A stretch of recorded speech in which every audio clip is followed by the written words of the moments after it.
The national muni market's about 100 funds, and right now they're trading about an average 8 discount based on last Friday's data. And when we think about that, it's only really been wider than that in the last couple of years. In the fourth quarter of 2013, when there was a lot of tax loss selling and a lot of fear in the sector. So I'd say it's a really good, cheap access point to these funds. Right now, yields are just over 6% on a federally tax-free basis based on the policies set by the boards.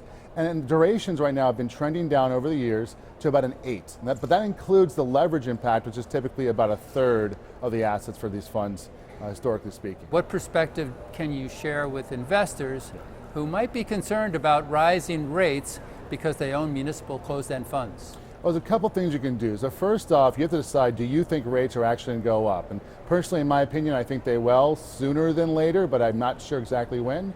But if that's your belief, then you care more about things like if the leverage the fund is using is fixed versus variable, because if it's variable, you can have a bigger crimp in the income passing through to your portfolio if rates are going up faster.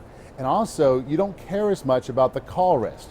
Remember, all bonds mature or get called, or default, but that's very low in the muni space. And if you don't worry about the call risk, you can actually lean into funds that have a high call risk exposure because you think rates are going up. Now let's backtrack. If you're the other investor that thinks rates are going to stay down for a longer period of time, and who knows when that will be, what you do is you look for things that have maybe more variable leverage, because variable leverage, for obvious reasons, is cheaper, so it'll give you more yield now. And you do focus on the call risk, because if the rates stay low longer, there'll be more replacement of future bonds at generally lower prices based on having that call risk in the portfolio, in my opinion. What if you're sitting on the fence and you are baffled and you have no idea what to do because you're not sure whether rates are going to go up, down, or stay the same?